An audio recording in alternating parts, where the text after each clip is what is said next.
지난 10월 달부터 제가 좀 우리가 관심 있어하는 그런 주제들을 이제 모아서 계속 설교를 이제 하고 있습니다.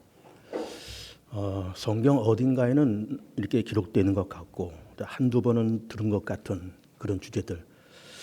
그러나 그것이 뭔가 이렇게 확실하게 정리되어 있지 않은 그런 개념들을 이제 하나씩 정리를 해 나가고 있습니다.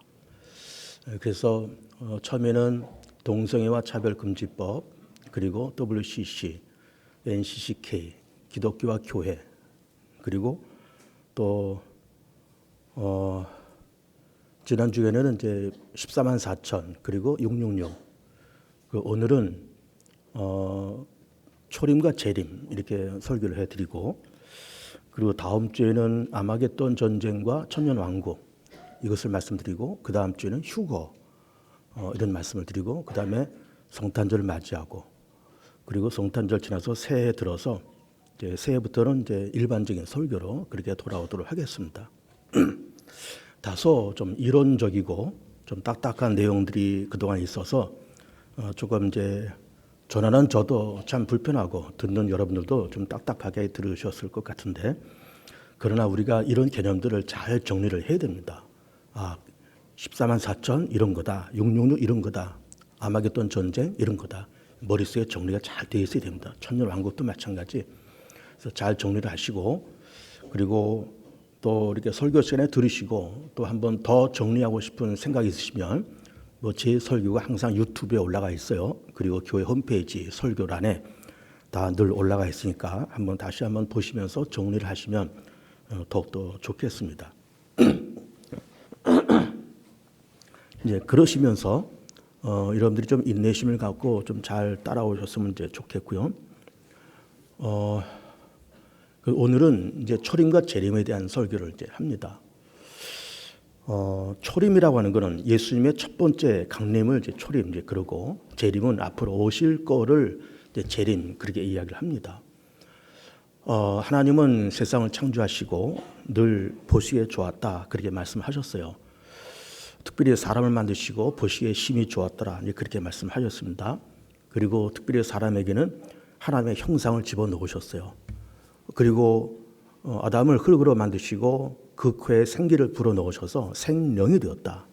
그것을 말하는 생명이라고 하는 것은 살아 움직이는 그런 존재다 그런 얘기예요. 살아 움직이는 존재. 그런 존재를 만들고, 그리고 이제 아담이 혼자 사는 것이 이제 보시기 좋지 않아서 같이 살 수 있는 배필을 만들자 해서 아담이 잠들었을 때 갈비를 하나 빼서 그것은 그의 부인 이제 하와를 이제 만들었다 그런 이야기예요. 그제 성경에 다 나와 있는 이야기들인데 우리는 그거를 이제 오해하면 남자의 갈비뼈는 여자보다 하나가 부족하구나, 왜 하나를 뺐으니까 그렇게 생각할 수 있을 텐데, 갈비는 다 똑같습니다. 여자 갈비나 남자 갈비나 다 똑같아요. 하나님이 그 갈비를 빼서 만들고 그럼 뺀 채로 그냥 놔두셨겠어요? 하나 또 만드셨겠죠. 갈비가 하나 부족하다 그렇게 생각하지 마세요. 다 똑같아요. 어쨌든 그렇게 하와를 만드셨습니다. 그리고 둘이 이게 살게끔 하셨습니다. 우리는 다 피조물 있잖아요. 사람은 피조물이에요. 피조물의 특징이 뭔가 하면은, 피조물은 절대로 전능하지 못하다는 겁니다. 그리고 영원하지 못하다는 것이고, 동시에 피조물의 또 다른 특징은 전지전능하지도 못하다 그런 얘기예요. 변질됩니다. 완벽하지 못해요. 이제 그렇게 완벽하지 못한 피조물인 인간을 하나님께서 만드시고 걱정이 많으셨을 것 같습니다. 왜 그런가 하면은 에덴 동산, 그 아름다운 에덴 동산을 만드시고 그래서 같이 아담과 하와 그의 식구들과 함께 오랫동안 행복하게 잘 살기를 원하신 것이 하나님의 뜻일 텐데, 하나님은 그런 뜻과 더불어서 걱정이 있는 겁니다. 얘네들이 분명히 선악과를 먹을 텐데, 그럼 죄를 알 텐데, 죄를 지을 텐데, 그럼 에덴 동산에서 쫓겨나고 사단이 우글거리는 세상에 가서 거기서 고생하면서 살 텐데 이걸 어떻게 할까? 하나님은 세상을 만드시면서 참 보시기에 좋은 세상을 만드시고 에덴 동산도 만드셨지만 한편 하나님에게는 걱정거리가 있었던 겁니다. 그럼과 동시에 하나님은 그렇다 그러면 인간이 죄짓고 타락하고 그렇게 있을 때 그냥 내버려 두지 말고 내 아들 예수를 그때 보내서 예수가 모든 인류의 허물과 죄를 담당하고 십자가에서 죽고 부활하는 그런 과정을 통해서 모든 인간의 죄를 다 정리하고 또 내 아들 예수가 부활 승천하면서 이제 모든 사단의 권세와 죄의 권세, 죽음의 권세를 멸하는 그런 길을 열어놓자라고 하는 인류 구원의 그 역사를 그 창조 때부터 태초 때부터 만드셨다 그런 이야기예요. 그러니까 우리는 이제 예수님께서 2000년 전에 이 땅에 오셨잖아요. 그 베들레헴 땅에서 탄생하시고 33년 사시고 십자가에서 죽으시고 부활 승천하신 이제 그 과정 우리가 알고 있는데 예수님께서 이 땅에 오신 것이 뭐 지금 우리가 대림절 기간을 지나고 있습니다. 예수님이 오신 것을 기다리는 대림절 기간을 지나가면서 예수님께서 오신 것이 인류를 구원하시러 이 땅에 오셨는데 그것이 어느 날 급조된 사건이 아니다 그런 얘기예요. 급조된 사건도 아니고 하나님께서 이렇게 세상을 만드시고 운영하시다 보니까 야 이거 안 되겠다 빨리 인간을 구원하자 해서 급조된 결단도 아닌 겁니다. 예수님을 이 땅에 보내시고자 하는 것은 하나님께서 세상을 만드시고 아담과 하와를 만드실 때부터 그때부터 계획된 그런 사건이 있습니다. 주도 면밀한 계획 속에서 그렇게 하신 겁니다. 그러면서 정말 적합한 때 가장 적절한 때 예수님께서 이 땅에 오셨어요. 2000년 전 이스라엘 땅 베들레헴에서 탄생하십니다. 33년을 사십니다. 십자가에서 죽으십니다. 우리의 허물과 죄 다 대신 담당하시고 죽으신 사건이고 인류의 죄에 대한 대가, 죄에 대한 죽음을 대표한 그런 죽음이었습니다. 그러면서 예수님의 십자가의 죽으심으로 우리 죄가 다 용서되고 해결되고 부활 승천하시면서 죽음의 권세와 사단의 권세가 정복되는 그런 사역을 만들어 놓으시고 부활 승천하셨어요. 그러니까 예수님의 초림과 재림을 얘기하면서 예수님의 초림은 인류를 구원하시려고 이 땅에 오신 겁니다. 그리고 부활 승천해서 지금 하나님 보좌 우편에 앉아 계세요. 사도신경에서 고백하는 것처럼 부활하셔서 하나님의 보좌 우편에 앉아 계시다가 거기로부터 살아있는 자와 죽은 자를 심판하러 오시리라 그렇게 말씀하셨잖아요. 그러면 예수께서 부활 승천하시고 하나님 보좌 우편에 앉아 계시면 이 땅은 그럼 공백이 될 것 아니냐 생각하실 텐데 공백이 아니고 예수께서 부활 승천하시면서 성령이 오시잖아요. 성령께서 이 세상을 운행하고 계신 겁니다. 지금도 우리가 예배드리는 이 공간 안에 성령께서 운행하시고 우리의 영혼도 만져가시고 그렇게 하는 거고 동시에 온 세계도 성령께서 운행하시고 다 다스리고 계시는 거예요. 그러면서 선택받은 자의 마음을 감동해서 예수님을 믿게 만들고 회개케 하시고 또 그 사람을 성결케 하시고 약할 때 도와가시면서 죽을 때까지 하나님 나라에 들어갈 때까지 함께 하시면서 이끌어가는 그런 보혜사 성령님이 이 땅에 그렇게 계신 겁니다.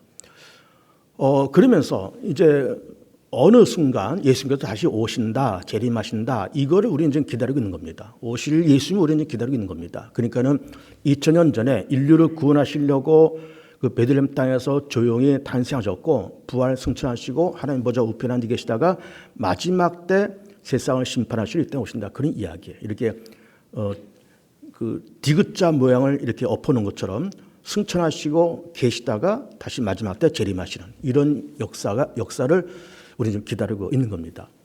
예수님께서 이 땅에 초림하실 때는 세상을 구원하러 오신 겁니다. 그러나 재림하실 때는 구원하러 오신 것이 아니라 심판하러 오시는 겁니다. 초림은 조용하게 오셨지만 재림은 시끌벅적하게 오실 겁니다. 초림은 은밀하게 오셨지만 재림은 모든 사람들이 다 보는 앞에서 오실 겁니다. 천사장의 나팔, 호령, 불신자들의 통고, 사단의 절규 그런 것 속에서 예수님께서 요란뻑적스럽게 오실 겁니다. 그러면서 믿는 자를 구원하시고 사단을 무적의 불못에 집어넣으시고 이 땅을 다시 새 땅으로 만들어 가시는 이 세상을 리모델링 하시는 그런 심판주로서 마지막에 재림하실 것을 우리는 믿고 지금 기다리고 있는 겁니다. 그러면 예수님께서 재림하신 건 심판으로 오신다 이런 얘기를 지금 하고 있는 건데 이 예수님의 재림에 대한 거를 성경에서는 몇 가지로 그렇게 이야기를 하고 계세요. 그 첫 번째 사건이 그 포도원 사건입니다. 어떤 주인이 포도를 만들었습니다. 그래서는 이 포도원을 어느 농부에게 세를 주고 그리고 떠났습니다. 그리고 연말 되면 가을쯤 돼서 추수할 때 되면 내가 세를 받으러 오리라. 내가 못 오면 종을 보내서 오리라. 그러면서 다 계약을 맺었습니다. 뭐 예를 들면 뭐 수확한 것에 한 10% 정도는 세를 내라. 뭐 20% 정도는 세를 내라. 그런 계획이 있었겠죠. 그래서 농부가 이제 그렇게 하마 그 계약서 쓰고 1년 동안 농사를 잘 졌습니다.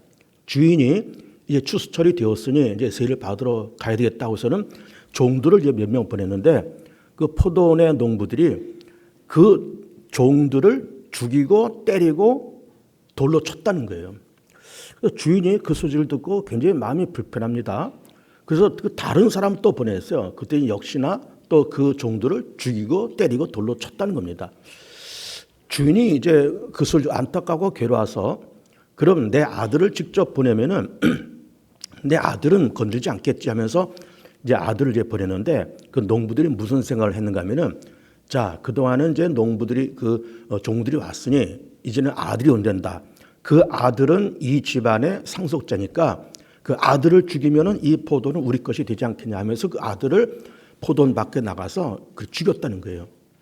그 소식을 들은 이 주인이 군대를 거느리고 와서 그 농부들 다 멸하고 쫓아내고 세를 제때 정확하게 낼 수 있는 농부들에게 다시 세를 줬다라는 말씀이 이제 복음서에 기록이 되어 있어요. 그 다음에 두 번째 사건이 뭔가 하면 그 달란트 사건입니다. 그 달란트 사건 우리가 잘 아는 내용이잖아요. 역시 주인이 집을 떠나면서 종들에게 하나는 1달란트, 그 다음에 2달란트, 5달란트를 맡겨 떠났다. 그리고서는 이제 때가 돼서 돌아와서 계산하자, 결산하자, 회계하자 했다는 겁니다. 그래서 5달란트 받은 사람 갑절, 2달란트 받은 사람 갑절, 1달란트 받은 사람은 땅에 묻었다가 다시 꺼내놨다. 이 얘기잖아요. 그러면 주인이 와서 결산할 세, 계산할 세라는 그 말이 뭘까요? 회계할 세, 그 말이 뭘까요? 예수께서 왜 이 땅에 재림하신다 그랬어요? 심판하시러 재림하시고 동시에 뭘 하러 재림하실까요? 결산하고 회계하고 그리고 모든 것을 정리하기 위해서 이 땅에 재림을 하신 겁니다. 제가 어제 그제 연합구인 예배 드리면서 그 낮에는 연합구인 예배 드리고 저녁에는 심야 기도를 했어요. 그래서 제가 똑같은 본문, 똑같은 제목을 가지고 낮에 1부 설교하고 저녁에 2부 설교하고 그랬습니다. 그때 이제 본문이 뭔가 하면 에베소 5장 말씀이고 이 말씀이에요. 세월을 아껴라. 때가 악하니라. 이제 그런 제목을 가지고 이제 제가 설교를 했는데 그러면서 제가 무슨 얘기를 했는가 하면은 우리가 이제 성경에서는 사람의 연수가 70이요, 강건은 80이라고 얘기를 했고 뭐 요즘 장수 시대는 거 웬만하면 건강하시면 90도 넘게 사세요. 뭐 우리 교들 다 이제 건강하게 오래 장수하시길 바라는데 요 어쨌든 70년이 되었던 8, 90년이 되었던 요 삶이 요 인생이 이게 뭐냐 이게. 이게 뭐냐 이게. 이게 그냥 태어났으니까 살다가 가는 그런 시간일까? 그것이 아니라 했잖아요. 제가 말씀드렸잖아요. 그게 아니고 이 시간은 회개하고 예수 믿고 거듭나서 하나님의 자녀가 되는 그런 시간. 그러면서 하나님 앞에 영광 올려드리고 감사하면서 내게 맡겨진 달란트, 내게 맡겨진 은사와 책임과 십자가를 잘 감당하다가 가는 그 시간. 이게 7, 80년의 그 시간이라고 했잖아요. 그러니까는 이렇게 우리 인생을 살면서 인생 그냥 왔다 가는 거야. 인생 그냥 사는 거야. 그게 인생이 아니겠어? 뭐 그렇게 우리가 평범하게 말하지만 그렇지 않단 말이에요. 회개하고 예수 믿고 거듭나서 하나님의 자녀되고 하나님 앞에 감사하고 영광 올려드리고 맡겨진 책임과 은사를 잘 감당하다가 갑절로 남겨드리고 하나님께 감사하고 영광 올려드리고 그럴 시간이지 그냥 먹고 살다가 그냥 사는 시간이 아니라 그런 얘기예요. 그러니까는 적어도 우리는 예수를 믿고 우리는 어쨌든 은사도 받고 십자가도 우리가 짊어지고 각종 직분도 사명도 달란트도 다 받고 살고 있어요. 뭐 예수 믿는 사람들에게만 사명과 달란트가 있을까요? 예수 안 믿는 사람들에게도 사명과 달란트가 다 있을 겁니다. 나름 있을 겁니다. 본인들은 모르겠지만 다 있어요. 그럼 예수님께서 재림하신다는 것은 우리 가운데 주신 모든 은사와 사명과 직분과 책임, 달란트를 그걸 결산하기 위해서 오신다 그 말이에요. 얼마나 남겼냐? 얼마나 남겼냐? 그거를 결산하기 위해서 예수께서 오신다 그 말이에요. 심판으로 오신 것이고 결산하기 위해서 이 땅에 오십니다. 세 번째 그 근거는 뭔가 하면은 이런 얘기를 또 할 수가 있겠어요. 아까 제가 포도원 얘기를 했지만 자, 포도원 얘기를 다시 해봅시다. 어떤 주인이 포도원을 한 10,000평 정도 이렇게 포도원을 만들었습니다. 그리고 거기다가 포도나무를 예를 들어서 한 1,000주를 심었어요. 그렇게 심어놓고 이걸 잘 기른 다음에 열매가 맺힐 때쯤 되어서 농부에게 세를 주고 떠났습니다. 농부야, 내가 세를 주고 떠날 테니까 너 이거 수확을 해서 연말에 10%만 나를 달라. 아니 20%를 달라. 이렇게 세를 주고 떠났습니다. 계약서까지 쓰고 도장 사인 받았겠죠. 그리고 주인이 어딘가 갔어요.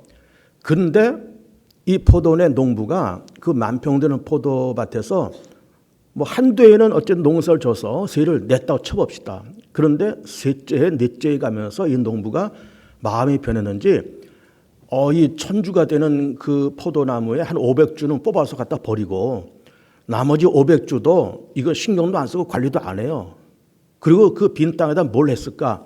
거기다가 이제 뭐 사무실 같은 거, 뭐 창고 같은 거 져가지고 거기다가 무슨 도박장도 만들고 뭐 도박장 하우스라 그러잖아요. 하우스도 만들고 그리고 또 뭐 이렇게 뭐 허접한 무슨 매음굴도 만들고 뭐 조폭 사무실도 만들고 사기꾼들 사무실도 만들고 보이스피싱하는 사무실도 만들고 그러면서 그런데 있다고 쳐보세요. 이게 주인이 그 소식을 듣고 아니 이 사람이 포도나무 다 뽑아버리고 그런 일을 하고 나머지 포도도 이 관리도 안 하고 그러고 있더라. 그러면 그거를 보고서를 가만히 놔둘 주인이 있을까요? 절대로 없습니다. 와서 그 농부에게 법적으로 이게 보상금을 청구하고 그리고 내쫓고 그것은 포도원을 다시 수리하고 포도나무 다시 심고 성실하게 세금을 내는 성실하게 이렇게 세를 낼 수 있는 그런 농부에게 맡기고 그거를 정리해야지 그렇게 포도나무 다 뽑아놓고 포도나무 과수원을 엉망진창 만드는 그 농부에게 여전히 세를 주고 여전히 아무 소리도 안 하는 그런 주인은 없는 거예요. 절대로 없습니다. 절대로 없는 겁니다. 근데 이 상황을 가만히 보세요. 포도나무 500주를 뽑아서 버렸다. 그리고 거기다가 이것저것 지어서 별짓을 다 하고 있다. 나머지 500주도 관리 안 하고 있다. 이걸 잘 생각해 보세요. 미래를 생각할 때 우리 두 가지를 생각할 수 있습니다. 첫째는 세상은 점점 좋아진다고 생각할 수 있어요. 의학도 발전돼서 사람의 수명도 늘고요. 여러 가지 질병도 정복하고 뭐 못 고치는 병이 없고 이 의학이 발달돼서 이제 건강하게 장수 시대가 된다. 좋은 세상이 된다. 경제도 발전돼서 우리나라만 해도 벌써 소득 3만 불 시대인데 조만간 4만 불, 5만 불 되고 우리나라 그렇게 된다. 잘 사는 세상이 된다. 그렇게 세상을 낙관적으로 보는 그런 눈이 있습니다. 반면에 비관적으로 보는 그런 내세관도 있어요. 어떤 미래관도 있습니다. 그건 뭘까요? 물론 의학도 경제도 다 발전되어 가겠지만 사람의 수명도 다 이렇게 늘어나겠지만 그러나 세상은 점점 망가진다라고 보는 비관적인 미래관도 있는 겁니다.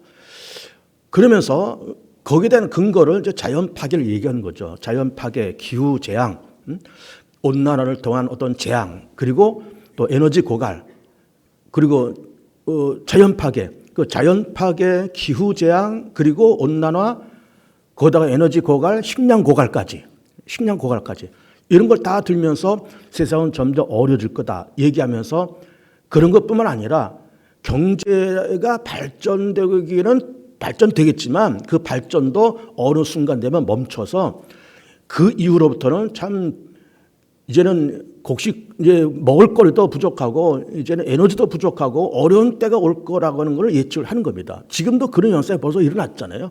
러시아 우크라이나 전쟁이 나가지고 벌써 곡물가가 뛰고 물가 뛰고 에너지 가격 뛰고 다 그렇게 됐잖아요. 그러니까 갈수록 그런 에너지 문제, 곡물 문제 이런 것이 있을 거다 예측하는 것이고 거기다가 서로 경쟁이 심하니까 이 작은 지구 땅에 지금 인구가 70억 살고 있어요.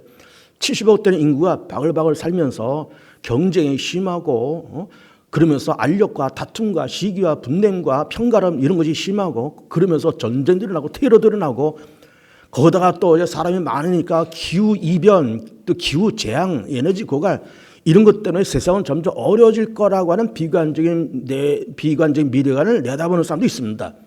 나름대로 그렇게 낙관적으로 보거나 비관적으로 보거나 그렇게 말하는 근거가 다 있습니다. 그런데 그런 두 가지 얘기 가운데 가장 성경적인 것은 뭘까? 비관적인 미래관이에요. 비관적인 미래관. 이게 더 성경적인 거예요. 이게 강단에서 희망을 선포하고 저 위로를 선포하고 그러면 좋을 텐데 그 성경은 그렇지 않다고 말씀하니까 그렇게 말할 수밖에 없습니다. 이제 조금 있다가 우리가 지금 마태복음 24장 이제 봤지만 마태복음 24장 정밀하게 보려고 그래요.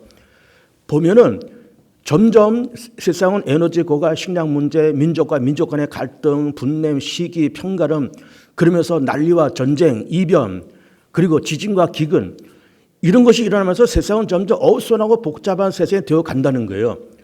그럼 이게 뭘까요? 하나님이 맡으신 세상이 하나님께서 보시기에 좋다라고 말씀하신 세상이 점점 무너져 간다는 거잖아요. 점점 파괴되어 간다는 거잖아요. 아까 포도원을 500주 다 뽑아버리고 다 별거 다 세우고 나머지 500주도 관리하면서 엉망진창 됐다는 얘기처럼 하나님께서 만드신 이 자연세계가 엉망진창되어 가는 거잖아요. 그리고 엉망진창되어 가는 세상을 하나님께서 물건을 바라보시면서 뭐 그냥 어쩔 수 없다. 그렇게 뒷짐지고 있을 하나님이 아니시잖아요. 그렇게 지금 포도원이 그렇게 됐는데 그냥 뒷짐지고 있을 주인이 어디 있겠어요. 쫓아와서 변상을 때리고 내쫓고 다시 복구하고 그러면서 새로운 포도를 만들 것 아니에요. 그런 것처럼 파괴되어 가고 무너져가는 세상을 하나님께서는 그냥 방치하신 것이 아니라 언젠가 예수님을 이 땅에 재림시키셔서 이 땅을 정리하고 정말 깨끗하게 할 것은 깨끗하고 변상할 것은 변상하고 복구할 것은 복구하고 심판할 것은 심판하면서 그야말로 새하늘과 새 땅을 만든 그때 그 날이 있는데 그 날이 재림의 때다. 그런 이야기예요. 그러니까 초림은 굉장히 조용하게 시작했지만 재림은 시끌벅적하게 오실 겁니다. 초림은 이스라엘 땅 베들레헴 그 촌에서 예수께서 정말 외양간에서 조용히 은밀하게 목자들 몇 명 뭐 이렇게 그 사람들만 보여지는 그런 것에서 탄생하셨지만은 마지막 때 예수께서 오실 때는 막 시끌벅적하게 세상에 있는 모든 사람들이 동시에 볼 수 있게끔 엄청나게 예수께서 오신다. 그런 얘기예요. 천사장의 나팔, 호령 소리 그러면서 막 천둥과 번개가 동에서 서에서 번쩍인 것처럼 또 서에서 동으로 번쩍인 것처럼 아주 천사장의 나팔이고 호령 소리 그 엄청난 주악에 맞춰서 예수님이 그렇게 공개적으로 오신다. 공개적으로. 영광 가운데 오신다는 거예요. 은밀하게 오신 것이 아니라 영광 가운데 아주 시끌벅적하게 요란하게 영광 가운데 오신다. 그런 이야기예요.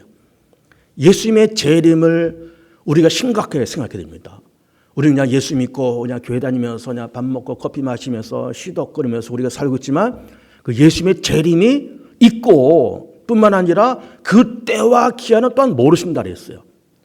미안하지만 오늘 밤에도 오실 수 있고요. 내일 아침에도 오실 수 있어요. 이건 누구도 장담을 못해요. 왜? 때와 기회는 너희 알 바 아니라고 말씀하셨기 때문에 그리고 동시에 도적같이 오신다 그랬어요. 도적같이. 여러분 도적이 언제 올지 어떻게 알아요? 그래 도적같이 오신다 그랬어요. 그러니 예기치 못한 때 그렇게 오신다고 말씀을 하시고 있는 겁니다. 우리가 이제 열처녀의 비유가 있잖아요. 열처녀. 지혜로운 5처녀와 미련한 5처녀가 있었다는 겁니다. 혼인 날짜를 받았습니다. 신랑이 오는데 이 처녀들이 다 졸고 있다가 신랑이 온다 그러니까는 지혜로운 5처녀들은 불을 밝혀서 이렇게 맞이는데 미련한 5처녀들은 등은 있었지만 기름은 없었다는 거예요. 그래서 이 기름을 좀 얻으려고 지혜로운 처녀한테 좀 나눠달라 했더니 지혜로운 처녀들이 하는 말이 이렇게 너희한테 주면 너희 쓸 것도 부족하고 우리 쓸 것도 부족하니까 너희 가서 그 기름을 준비해가지고 와 구해가지고 와 그랬더니 기름을 구하러 간 사이에 신랑이 와서 지혜로운 5처는 신랑과 더불어서 잔치자에 들어갔지만은 미련한 처녀들은 이미 다 혼인 예식이 끝난 다음에 와가지고 문을 두드리면서 열어달라고 그랬지만 도무지 나는 너를 도무지 알지 못한다 거절했다는 거 아닙니까? 그러니까는 이 10처녀들도 신랑이 언제 올지를 몰랐던 거예요. 일찍 올지 늦게 올지 내일 아침 올지 모르면서 있었던 겁니다. 그런데 급하게 들이닥치니까 막 혼비백산해서 뭐 그때서 호둥지둥 기름 찾고 등불 찾으면서 그렇게 했는데 다행스럽게 기름과 등불을 준비한 처녀들은 혼인잔치를 참여했고 미련한 처녀들은 그걸 참여 못했다는 겁니다. 자, 그러면 예수님께서 오실 때는 어떤 일이 벌어질까라고 하는 것을 마태복음에서 조금조금 보고자 합니다. 한번 좀 마태복음 24장 말씀을 좀 올려보시고 성경 보지 마세요. 이 앞을 보세요. 앞에 다 있습니다. 우리가 아까 설교 전에 말씀을 읽었지만 그걸 이제 부분적으로 읽었고 한번 쭉 읽으면서 한번 짚어나가겠습니다. 3절부터 보면 예수께서 감람산 위에 앉았을 때 제자들이 조용히 와서 이르되 우리에게 이르소서 어느 때 이런 일이 있겠사오며 또 주의 임하심과 세상 끝에는 무슨 징조가 있사오리까. 무슨 징조. 예수 말세에 예수께서 재림하시기 직전에 어떤 징조가 있겠냐 그 말이에요. 4절에 예수께서 대답해 이르시되 너희가 사람의 미혹을 받지 않도록 주의하라. 첫 번째 뭐가 있다고? 미혹이 있다. 꾀임이 있다. 속이는 것이 있다. 그래서 5절에 많은 사람은 내 이름으로 와서 나는 그리스도라 하여 많은 사람을 미혹하리라. 가짜 그리스도가 나타난다는 거죠. 가짜 메시아. 여러분 지금 가짜 메시아 많습니다. 가짜 예수 많고요. 가짜 성령 많고요. 다 그렇습니다. 이만희도 다 그 가짜들이에요. 다 뭐 이단도 다 가짜들입니다. 그들이 나타나서 사람들 미혹하리라. 그리고 6절에 난리와 난리 소문을 듣겠으나 너희가 삼가 두려워하지 말라. 이런 일이 있어야 하되 아직 끝은 아니니라. 난리와 난리, 전쟁, 테러, 지진, 식량 위기, 에너지 고갈, 분쟁 이런 것이 있다 그 말이에요. 지금 얼마나 심합니까? 7절에 민족이 민족을, 나라가 나라를 대적하며 일어나 있고 전쟁이 일어난다는 거잖아요. 테러가 일어난다는 거잖아요. 기근과 지진이 있으리라. 이 모든 것은 재난의 시작이니라. 그때 사람들이 너희를 환난에 넘겨주겠으며, 그런 난리와 난리가 일어난 것도 문제인데 핍박이 찾아온다는 거예요. 환난에 넘겨주겠으며 너희를 죽이리니 너희가 내 이름 때문에 모든 민족이 미움을 받으리라. 우리가 이번에 몇 년 동안에 코로나 겪으면서요.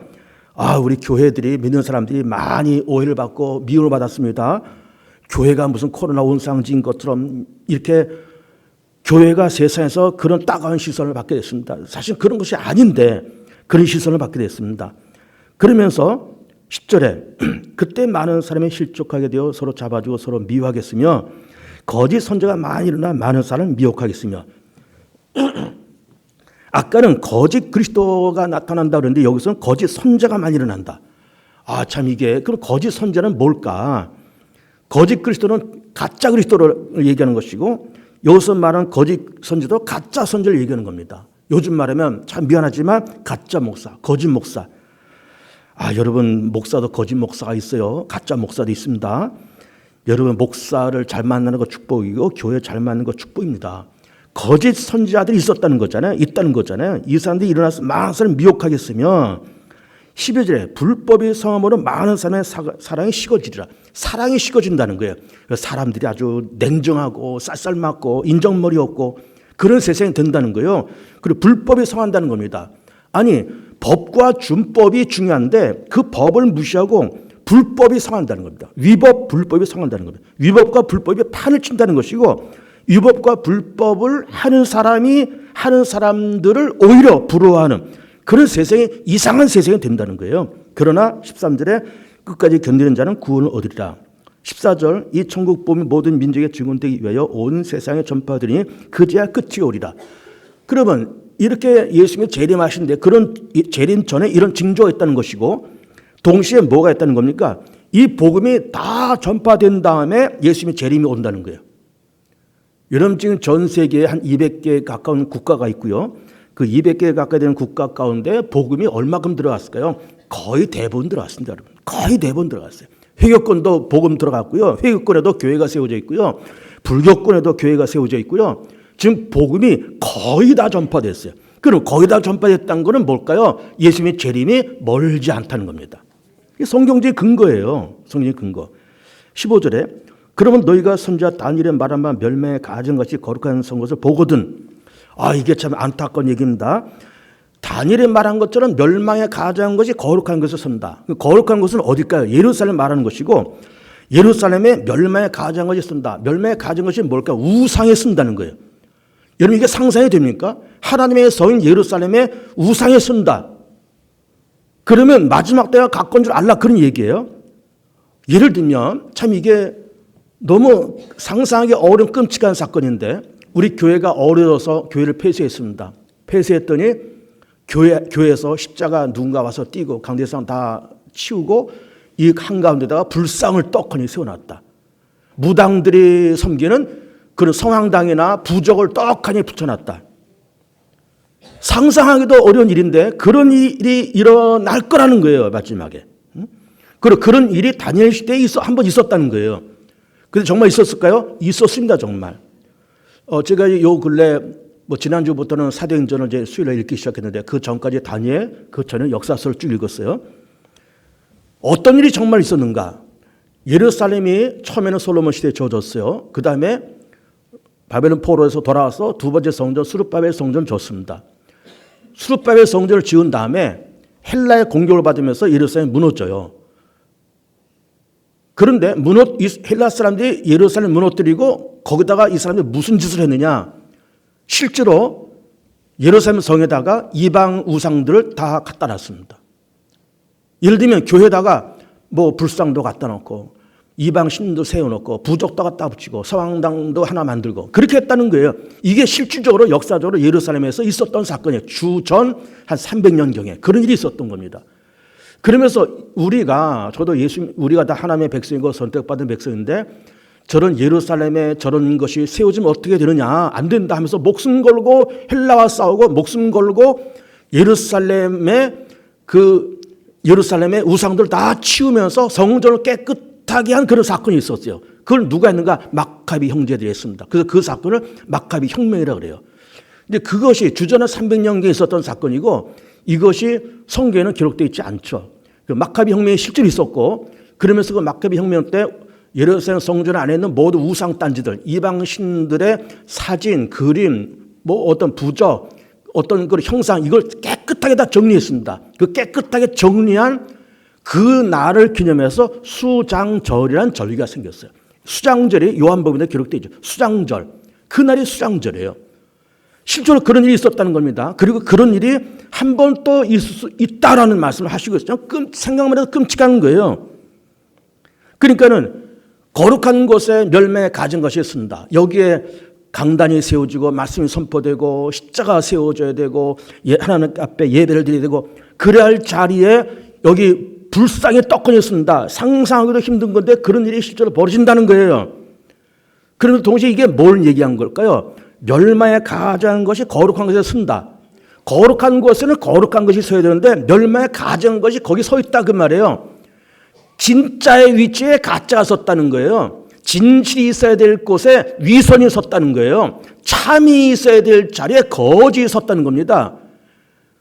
속된 말로 말하면 짝퉁들이 판치는 세상이 된다는 거예요. 앞으로 세상은 짝퉁이 판치는 세상, 가짜들이 판치는 세상, 그런 세상이 된다는 거예요. 그때가 되면 마지막 때가 멀지 않았고 예수님이 재림이 멀지 않다라는 말씀을 하시고 있는 겁니다. 그래서 16절에 그때 유대는 자들은 산으로 도망할지어다. 지붕 있는 자는 집안에 물건을 가져가지 말고 밭에 있는 자는 겉옷을 가지고 뒤로 돌이키지 말고 그날은 아이 벤저들과 전무이라는 자들에게 화가 있고 너희가 도망하는 날에 겨울이나 안식이 되지 않도록 기도하고 이는 그때 큰 환란이 있겠습니다. 창세로부터 지금까지 이런 환란이 없었고 후에도 없어요. 엄청난 환란, 핍박. 그날들을 감하지 않으면 모든 육체가 구원받지 못할 것이나 그러나 택한 자를 위해 택한 자를 위해서 그날을 감하리라. 그 환란과 핍박의 때가 있었는데 그 환란과 핍박이 길면 택한 받은 성도도 고통을 당하니 그러니 그 환란이 핍박이 있지만 그 때를 압축해서 좀 짧게 해서 그 짧은 그 환란을 믿는 자로 하여금 무사히 통과케 하신다 그 말이죠. 무사히. 그리고서는 23절에 그때 사람이 너에게 말하되 보라 그리스도가 여기 있다 혹은 저기 있다 해도 믿지 말아라. 가짜들이 마치 나타난다 그랬으니까. 그리고 24절에 거짓 그리스도와 거짓 선지자들이 일어나 큰 표적과 기사를 보여 할 수만 있으면 택하신 자들은 미혹하리라. 보라 내가 너에게 미리 말하노라. 그러면 사람들이 너에게 말하되 보라 그리스도가 광야에 있다 해도 나가지 말고 골방에 있다 해도 믿지 말라. 번개가 동편에 나서 서편까지 번쩍같이 인자의 임함도 그러하리라. 죽음이 있는 곳은 독수리들이 모일 것이나. 죽음이 있는 곳에 독수리들이 모인다. 죄가 있는 곳에 하나님의 심판이 있다 그 말이에요. 타락된 곳에 하나님의 심판이 있다. 그래 아까 포도원 얘기했잖아요. 이 사람들이 500주 다 뽑아버리고 엉망진창 만들었잖아요. 거기에 그런 죽음이 있는 그곳에 하나님의 심판과 징계했다 그런 얘기예요. 29절에 그날 환란 후에 즉시 해가 어두워지고 달이 빛을 내지 아니하며 별들이 하늘에서 떨어지며 하늘의 권능들이 흔들리라. 해가 어두워진다. 해가 얼마나 밝아요. 우리가 이 육안으로 해를 정면으로 볼 수 있어요. 정면으로 쳐다보면요, 이 눈 멉니다. 그렇게 밝고 빛난 태양인데 그 빛이 빛을 잃어버린다는 거예요. 해가 빛을 잃어버리면 어떻게 돼요? 여러분 세상은 엉망진창되는 거예요. 그리고 달도 빛을 내지 않는다. 별들이 하늘에서 떨어진다. 왜 떨어질까요? 지금 별들이 이 허공에 존재하는 까닭은 뭘까요? 다 별과 별 사이에 적절한 중력과 어떤 인력이 있어서 다 밀고 당기는 힘이 있어서 이게 다 이게 존재하는 거잖아요. 근데 이게 밀고 당기는 중력이 풀어진다, 인력이 풀어진다 그러면은 이게 막 우주 전체가 엉망진창돼 제멋대로 돌아가면서 막 부딪히고 깨지고 난리가 일어나는 거예요. 그런 일을 한다는 거예요. 그리고 30절에 그때 인자의 징조가 하늘에서 보이게 했고 그 땅의 모든 족속이 통곡하며 그들이 인자와 구름 타고 능력과 큰 영광을 것을 보리라. 예수님이 재림하실 때는 초림 때는 조용히 오신다 그랬어요. 오셨다 그랬어요. 실제로 그렇게 조용히 오셨잖아요. 마지막 재림 때는 구름 타고 능력과 큰 영광. 31절에 나팔과 천사들의 호령 소리로 요란하게 오신단 말이에요. 요란하게. 근데 요란하게 오시는 건데 30절에 그때 땅의 모든 족속들이 통곡하며 본다. 통곡하며. 왜 통곡할까요? 제가 이제 이번 주는 이렇게 마치고 다음 주는 아마겟돈 전쟁과 천년왕국 얘기하고 그 다음에 휴거를 얘기하려고 그래요. 휴거란 말도 한두 번 들어봤잖아요. 아마겟돈 전쟁 한 번도 들어봤잖아요. 한번 들어보세요. 근데 통곡하며 볼 이유가 뭐가 있을까요? 예수 믿고 준비하는 사람에게는 그날이 기쁜 날이고 환영의 날이에요. 아까 지혜로운 처녀들 기름과 등을 다 준비했기 때문에 아니 신랑이 언제 와도 괜찮아요. 언제 와도 괜찮아요. 왜? 다 준비됐으니까. 그 다 준비되어 있다가 신랑이 오니까는 기뻐 뛰며 나가는 겁니다. 그러나 기름을 준비하지 못한 처녀들은 통곡하면서 나가는 거예요. 통곡하면서.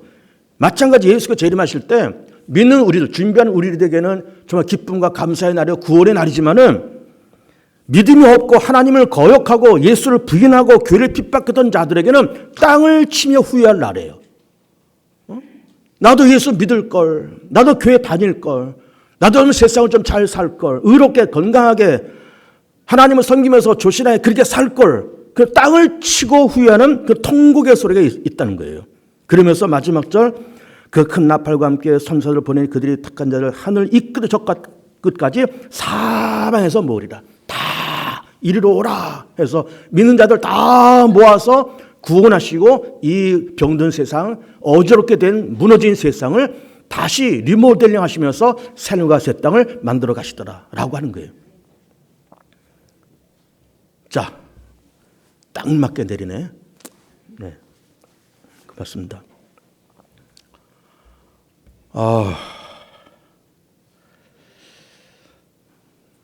자, 그런데 그날이 온다.